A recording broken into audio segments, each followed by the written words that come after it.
क्या mutual fund सही है? वेल, सही तो है, पर इससे भी बेटर हो सकते हैं ईटीएफ। अब ईटीएफ कई सारे लोग जानना चाहते हैं क्योंकि उन्हें पता ही नहीं है कि ईटीएफ नाम की चीज होती क्या है। अभी तक हो सकता है, अगर आप मेरी स्क्रीन पर देखेंगे तो म्यूचुअल फंड कई तरीके के होते हैं। जैसे अगर हम इक्विटी बेस्ड म्यूचुअल फंड्स की बात करेंगे तो अगर आप इक्विटी लिंक्ड म्यूचुअल फंड्स में पैसा लगाते हैं तो इसमें आपका पैसा स्टॉक मार्केट में लगता है। अब आप इक्विटी के अंदर देखेंगे तो इक्विटी के अंदर बहुत सारे फंड्स होते हैं, जैसे कि mid cap, small cap, large cap, thematic funds, index funds, focus funds. अब इसमें भी लोग बहुत ज़्यादा कंफ्यूज होते हैं कि कौन से म्यूचुअल फंड में पैसा लगाएं। बट म्यूचुअल फंड में जब आप पैसा लगाते हैं तो आपको ये समझना चाहिए कि म्यूचुअल फंड किन लोगों के लिए अच्छा है। म्यूचुअल फंड्स उन लोगों के लिए अच्छा है जो एसआईपी के मीडियम से पैसा लगाना चाहते हैं स्टॉक मार्केट में।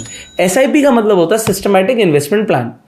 आप हर महीने 5,000, 10,000, 500 रुपया, जो मर्जी पैसा आप डिसाइड कर सकते हैं कि भैया मैं एक एसआईपी करूंगा, महीने की एक फिक्स डेट पर मेरे अकाउंट से पैसे कट जाएंगे। अब वो 1 तारीख हो सकती है, 5 तारीख हो सकती है, 10, 15, 20, जो मर्जी ले लो। अब अगर आप महीने की एक डेट डिसाइड कर लेते हैं, मान लेते हैं 1 तारीख आपने डिसाइड करी, अब 1 तारीख से आपके अकाउंट से पैसे कट जाते हैं। अब जनरली मेरी खुद की भी ऑब्जर्वेशन रही है, जब भी आप देखेंगे, एग्जाम्पल आप इसी महीने का पकड़ लो, 1 तारीख को निफ्टी कहाँ पर थी? 1 तारीख को निफ्टी थी 25,000 के ऊपर।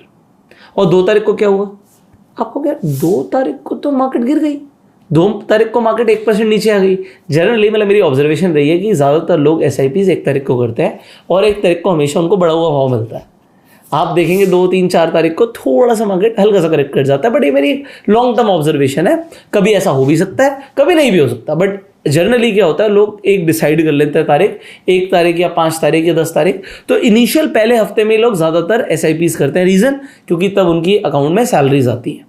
अब ये अच्छा है उन लोगों के लिए जो स्टॉक मार्केट को देखना नहीं चाहते, वो मार्केट को टाइम नहीं करना चाहते, मार्केट को टाइम देना नहीं चाहते कि भाई मेरे अकाउंट से पैसे कटते रहे, अब अगले महीने अगर मार्केट नीचे आ जाएगी फिर से एसआईपी हो जाएगी, तो एवरेजिंग होती चली जाएगी। और अल्टीमेटली अगर आपने एक डाइवर्सिफाइड पोर्टफोलियो बनाया हुआ है म्यूचुअल फंड्स का, एग्जाम्पल आपने कहा यार इक्विटी लिंक म्यूचुअल फंड्स तो बहुत सारे हैं, मान लेते हैं आपको महीने का 20,000 रुपये लगाना है। आप कहते हो 5,000 तो मैं लगाऊंगा लार्ज और मिड कैप फंड्स में, 5,000 में लगाऊंगा फ्लेक्सी कैप फंड में, 5,000 में लगाऊंगा स्मॉल कैप फंड्स में, और मैं 5,000 लगा दूंगा, एग्जाम्पल आप कहते हो यार मैं एक हाइब्रिड फंड में पैसे लगा दूंगा 5,000 रुपये। तो इस तरीके से आप जाके अपना मल्टी एसेट एलोकेशन फंड में भी आपने पैसा डाल दिया। आपको लग रहा है कि भैया मैंने एक डाइवर्सिफाइड पोर्टफोलियो बनाया है। बट एक चीज़ मैं आपको बता दूं, अगर मार्केट नीचे जाएगी तो आपको दिखेगा कि भैया रिटर्न्स नेगेटिव में आ रहे हैं। तो मार्केट लिंक्ड ही है ज़्यादातर चीज़ें, ये आपको समझना पड़ेगा। Point number 1। पॉइंट नंबर 2, अब बात करते हैं ईटीएफ्स क्या होते हैं और ईटीएफ क्यों बेटर है। म्यूचुअल फंड में जब आप इन्वेस्टमेंट कर रहे हो, आई होप आपको पता होगा, आई होप क्यों बोल रहा हूँ, क्योंकि ज़्यादातर लोगों को नहीं पता होता। वो किसी भी म्यूचुअल फंड में पैसे लगा देते हैं, उन्हें ये नहीं पता कि म्यूचुअल फंड में आप जब भी पैसे लगाते हो कि एक्सपेंस रेशियो होता है। अगर मैं यहाँ पर सिंपली बात कर रहा था इक्विटी म्यूचुअल फंड्स की, तो मैं इक्विटी के सारे ले लेता हूँ और फिर मैं आपको एक्सपेंस रेशियो यहाँ पे दिखाता हूँ। तो एक्सपेंस रेशियो आपको large cap flexi cap funds की मैं बात कर रहा हूं, इसमें भी 2.5% तक का लग सकता है। और अगर आप जर्नल एक्सपेंस रेशियो देखेंगे तो जर्नली भी आपको 1% के आसपास का एक्सपेंस रेशियो मिलेगा। तो 1% का मतलब क्या है कि अगर आप पैसा लगा रहे हो, 1 लाख रुपए लगा रहे हो, तो पहले ही जो एसेट मैनेजमेंट कंपनी है उसने 1% का मतलब है 1 लाख में से 1,000 काट लिया और बचा हुआ 99,000 रुपए इन्वेस्ट किया। Point number 1। पॉइंट नंबर 2, आपको थोड़े से फिल्टर्स ऐड करने चाहिए और चीज़ों को समझना चाहिए। तो मैं यहाँ पर आपको समझाता हूँ। सिंपली हम एक चीज़ लिखेंगे, आपको लिख भी सकता था, यहाँ पे एग्जिट लोड दिख गया तो आप एग्जिट लोड देखिए, इसे देखकर आप इन्वेस्टमेंट जरूर कीजिएगा। इक्विटी के अंदर भी 2% का एग्जिट लोड लग रहा है। मिनिमम आप देखोगे 1% से लेके 0.5% तक का आपको एग्जिट लोड लग जाता है। तो अगर आपको 0.5% का भी एग्जिट लोड लग रहा है, आप देख रहे हो जनरली 1% के आसपास का एग्जिट लोड लग रहा है मैक्सिमम म्यूचुअल फंड्स में जो कि इक्विटी लिंक्ड है, तो आप जब भी पैसा निकालोगे तो इसमें टाइम ड्यूरेशन होती है कि ये आपको पढ़ना पड़ेगा कि एग्जिट लोड 2 साल के अंदर लगेगा, 1 साल के अंदर लगेगा। मान लो आपने 1 साल में पैसा जोड़ा और 1 साल में आपने 10 लाख रुपए जोड़ लिया। जब आप पैसा लगा रहे हो तो 1% के हिसाब से आपको 10,000 रुपए काट के ही पैसा मिलेगा। तो ये म्यूचुअल फंड 2 धारी तलवार की तरह काम करता है। जब आप पैसा लगाते हो तो एक्सपेंस रेशियो लेता है, जब आप पैसा निकालते हो तो एग्जिट लोड लेता है। क्या ईटीएफ में एग्जिट लोड नहीं लगता? नहीं लगता। जब हम ईटीएफ की बात कर रहे हैं तो आप ईटीएफ को समझते हैं। आप कोई भी ईटीएफ ले लो, आप अभी जैसे एग्जांपल निफ्टी 50 ईटीएफ लेते हैं, इस पर क्लिक कर दिया मैंने, तो आप यहां पे पढ़ सकते हो, ठीक है। एक्सपेंस रेशियो जहां पर आप देख रहे थे 0.5% तो मिनिमम था, आधे से 1% का एक्सपेंस रेशियो था, 0.05%। एक्सपेंस रेशियो कम होता है ईटीएफ्स में, और एग्जिट लोड होता ही नहीं, इसलिए लिखा भी नहीं है, कोई एग्जिट लोड नहीं होता। जब आप बेचना चाहते हो तब आप बेच सकते हो। अब मैं आपको थोड़ी सी बढ़िया वाली बातें बताऊंगा जो आपको शायद बहुत कम लोग बताएंगे। और एक स्पेशल चीज़ है ईटीएफ्स के साथ, ईटीएफ्स के अंदर आप इंट्राडे ट्रेडिंग कर सकते हो, और उसकी मेरी एक स्ट्रैटेजी है। वो स्ट्रैटेजी काफ़ी सेफ है, उसमें जनरली आप 1:5 के रिस्क रिवॉर्ड रेशियो पे ट्रेड कर सकते हो। पर ट्रेडिंग के ऊपर मैं तभी वीडियो बनाऊंगा जब आप लोग बोलेंगे। तो आप लोग कमेंट करके अगर मुझे बोलेंगे कि हमें एक वीडियो चाहिए इंट्राडे ट्रेडिंग के ऊपर, ईटीएफ्स में कैसे करते हैं, तो हम आपके लिए वीडियो बनाएंगे। Yes, we want a video on intraday trading on ETFs. तो अगर आप बोलेंगे तो हम बनाएंगे, वरना कोई प्रॉब्लम नहीं है। तो यहाँ पर हम समझते हैं, जैसे मैंने बोला कि ईटीएफ्स में एक्सपेंस रेशियो कम होता है। अब आप अच्छे से अच्छे ईटीएफ्स ले लो। मैं एग्जांपल सीपीएससी ईटीएफ लेता हूँ। अब इसके अंदर गवर्नमेंट कंपनीज में पैसा लग रहा है, ठीक है। Expense ratio 0.05%। आप कोई और ईटीएफ की बात कर लेते हैं, हम आईटी ईटीएफ की तरफ चलते हैं, या फिर आप कहते हो मुझे एफएमसीजी हेल्थ केयर ईटीएफ में पैसा लगाना है। आप अगेन हेल्थ केयर के अंदर देखो 0.34%। अगर आप इसी के कंपैरिजन में म्यूचुअल फंड पर जाओगे तो आपको कम से कम डबल एक्सपेंस रेशियो पड़ेगा। और फिर आ जाता है ट्रैकिंग एरर। ट्रैकिंग एरर क्या है? तो ट्रैकिंग एरर आपको ईटीएफ्स में काफ़ी कम मिलता है, सिग्निफिकेंटली कम मिलता है, ये आपको देखना चाहिए। अब एक इंपॉर्टेंट चीज़ क्या है, जो ईटीएफ्स होते हैं, आपने जनरली अभी देखा, मैंने जो ईटीएफ्स खोले कितने का, 140 रुपये का। जब मैं ईटीएफ्स की बात कर रहा हूँ, आप मान लेते हैं, आप कहते हो नहीं यार मैं ईटीएफ में पैसा लगाऊंगा, मैं तो स्मॉल कैप फंड्स में पैसा लगाना चाहता था। तो क्या स्मॉल कैप का कोई ईटीएफ है? आपको स्मॉल कैप का एचडीएफसी का ईटीएफ दिख जाएगा अभी, ये आ गया 178 रुपीज़ का, ठीक है। इसी तरीके से अगर आप कहते हो कि भाई मुझे ईटीएफ में पैसा लगाना है और इंडिया के बाहर के ईटीएफ में पैसा लगाना है, एग्जांपल आपको नैस्डैक में पैसा लगाना है, तो 153 रुपीज़ में आप नैस्डैक में पैसा लगा सकते हो। अब कमाल की बात क्या है कि जब आप इसमें पैसा लगा रहे हो तो ईटीएफ दिन में ऊपर नीचे फ्लक्चुएट करता है, तो आप अपना लिमिट प्राइस डाल के आप माल उठा सकते हो। बट म्यूचुअल फंड में ऐसा नहीं होगा।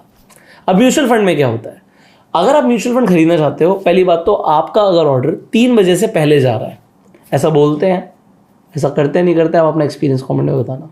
मैं आपको एक्सपीरियंस के बारे में बोलता हूँ, क्योंकि बहुत सारे लोगों का ये सोशल मीडिया पे हंगामा हुआ था कि उन्होंने जब 4 तारीख को जब इलेक्शन का रिजल्ट आया, उस दिन मार्केट नीचे गई, लगभग 10% तक नीचे गई। उन्होंने उस दिन बोला कि जी हमें म्यूचुअल फंड चाहिए। तो जो म्यूचुअल फंड में उन्होंने लमसम इन्वेस्टमेंट किया, हम म्यूचुअल फंड की बात कर रहे थे, तो जब उन्होंने म्यूचुअल फंड में लमसम इन्वेस्टमेंट किया, तो म्यूचुअल फंड्स में क्या होता है, म्यूचुअल फंड में होती है एनएवी। हम निफ्टी की अगर हम सिंपली बात करें, आप निफ्टी के इंडेक्स फंड में पैसा लगाना चाहते हो, ठीक है, तो मैंने ये यूटीआई का ये इंडेक्स फंड लगाया, तो ये इंडेक्स फंड ये 170 जो है ये एनएवी है। आप इस एनएवी को खरीदना चाहते हो, बट अगर आपका 3 बजे से पहले ऑर्डर गया तो आपको सेम डे की क्लोजिंग की एनएवी मिलनी चाहिए। बट लोगों ने हंगामा क्या किया, लोगों ने कमेंट्स में लिखा, कई जगह ट्विटर पे लिखा कि उन्हें एनएवी अगले दिन की मिली है। 3 बजे से पहले पैसा दिया, बट यहाँ पर कहीं गुंडागर्दी तो नहीं हो रही। एनएवी अगले दिन, आपको इससे क्या ही फर्क पड़ गया?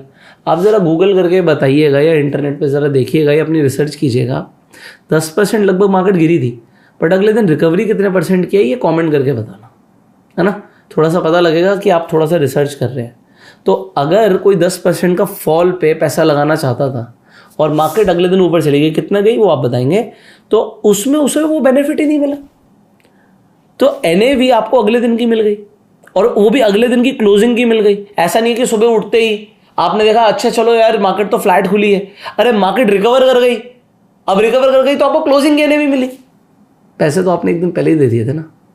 बट ऐसा ईटीएफ में नहीं होता, आप अपना प्राइस चूज कर सकते हो। म्यूचुअल फंड में एनएवी आपको क्लोजिंग की मिलती है, ऐसा म्यूचुअल फंड मैनेजर बोलता है। बट फिर वो बोलता है कि एरर भी तो हो सकता है हमसे, एनएवी कुछ और भी तो दे सकते हैं। एग्जाम्पल, मार्केट गिरी फिर वो रिकवर कर गई, आप ईटीएफ में तब पैसा लगा रहे थे जब मार्केट नीचे गई। एक ही दिन में इंट्राडे की बात कर रहा हूं, तो आप ईटीएफ को तब खरीद सकते थे जब मार्केट नीचे जा रही थी, अपना प्राइस के अकॉर्डिंग। बट अब म्यूचुअल फंड मैनेजर क्या बोलेगा, भाई मार्केट रिकवर करके हम क्या करें, आपको नीचे का प्राइस नहीं मिलेगा। अब लोग कहेंगे अरे हम तो म्यूचुअल फंड में लॉन्ग टर्म इन्वेस्टर हैं, हम क्या सोचें इंट्राडे में क्या हुआ, 2-4% गिर गई, अगले दिन बढ़ गई, क्या फर्क पड़ता है। बहुत पैसा आप लोगों के पास, आप साल में कमाने जाते हो म्यूचुअल फंड से 12-15% की रिटर्न, और आपको यहीं पर 5-10% का अगर झोल हो जाए, अरे 5-10% छोड़ो, 1-2% का झोल हो जाए, तो आप कहते हो क्या ही फर्क पड़ता है। आपके 1 लाख, 10 लाख, 1 करोड़ से आपको फर्क नहीं पड़ता होगा, बट उस एसेट मैनेजमेंट कंपनी के पास, उस फंड मैनेजर के पास हज़ारों करोड़ जा रहा है, और वहाँ पर 1000 छोड़ो, अगर 100 करोड़ भी है तो 1% के झोल से उसकी 1 करोड़ की कमाई होती है। आपको उसका कोई बेनिफिट नहीं मिलेगा, कोई एनएवी पे आपके रिफ्लेक्ट नहीं करेगा आपने पैसा बनाया। ये चीज़ें कोई बताएगा नहीं। मुझे भी तब समझ आया, स्टार्टिंग पे हम सब स्टार्टिंग क्या करते हैं, भाई म्यूचुअल फंड सही है, टीवी पे आके क्रिकेटर्स बोल रहे हैं कि म्यूचुअल फंड सही है, एक्टर्स बोल रहे हैं म्यूचुअल फंड सही है। अगर ऐसे भूल भी जाओ ना तो भी रिटायरमेंट का प्लान बैकग्राउंड में चलते रहना चाहिए ताकि आगे की लाइफ सेट रहे। सही है। तो हमने म्यूचुअल फंड में ही पैसा लगाया, उसमें पैसा बनता है, ऐसा नहीं पैसा नहीं बनता, क्योंकि आपकी एसआईपीज हो रही है, आप उस दिन का फ्लक्चुएशन नहीं देखते, बस जो एनएवी मिल गई, ओवरऑल मार्केट ऊपर चली गई तो पैसा मिल ही गया। तो जनरली लोगों का पैसा बन जाता है, हमारा भी बना, बट फिर आपको समझ आता है कि ये 1-2% से क्या फर्क पड़ता है, और फिर आप शायद बेटर डिसीजन ले सकते हो। देखो मुझे कोई फर्क नहीं पड़ता, वही एचडीएफसी का म्यूचुअल फंड है, वही एचडीएफसी का ईटीएफ है, तो मैं किसी कंपनी के खिलाफ थोड़ी बोल रहा हूँ कि कोई कंपनी गलत कर रही है। भाई एसेट मैनेजमेंट कंपनी तो एक्सिस की भी है, और एसेट मैनेजमेंट कंपनी वही एक्सिस का ईटीएफ भी है। तो आपके लिए क्या सही है, एएमसी जो है उसे म्यूचुअल फंड में एक्सपेंस रेशियो ज्यादा मिल रहा है, वहां पर आप देख रहे हो एक्सपेंस रेशियो 0.05, यहां पे है 0.18। अरे है तो ये निफ्टी 50 का इंडेक्स फंड, ईटीएफ में कम पैसा लग रहा है, म्यूचुअल फंड में ज्यादा पैसा लग रहा है, बट आपको कहे नहीं यार हम तो म्यूचुअल फंड नहीं करेंगे। अरे मुझे क्या फर्क पड़ रहा है, अरे मुझे क्या फर्क पड़ रहा है, मैं तो एमफी रजिस्टर्ड डिस्ट्रीब्यूटर हूं, मैं तो आपको मैं बोल सकता हूं म्यूचुअल फंड खरीदो, मैं बता सकता हूं कौन सा खरीदो, और मुझे उसमें कमीशन भी मिलेगी, बट मैं तो बोल रहा हूं भैया ईटीएफ खरीद दो।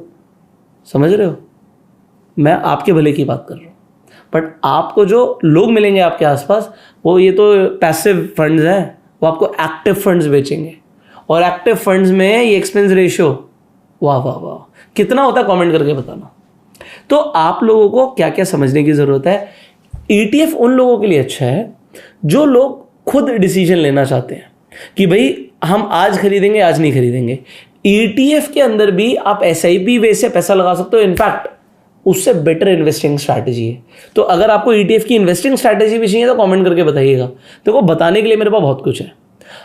जो इंसान खुद लाइव मार्केट में पैसा लगा रहा है ना, आज की डेट में ईटीएफ में मेरा अच्छा खासा पैसा लगा हुआ है, तो मैं इसे बहुत अच्छे से समझता हूं कि हम क्या कर रहे हैं, और जिस चीज़ को समझता हूं सिर्फ उसी में पैसा लगाता हूं। आप लोग भी जिस चीज़ को समझे सिर्फ उसी में पैसा लगाएं।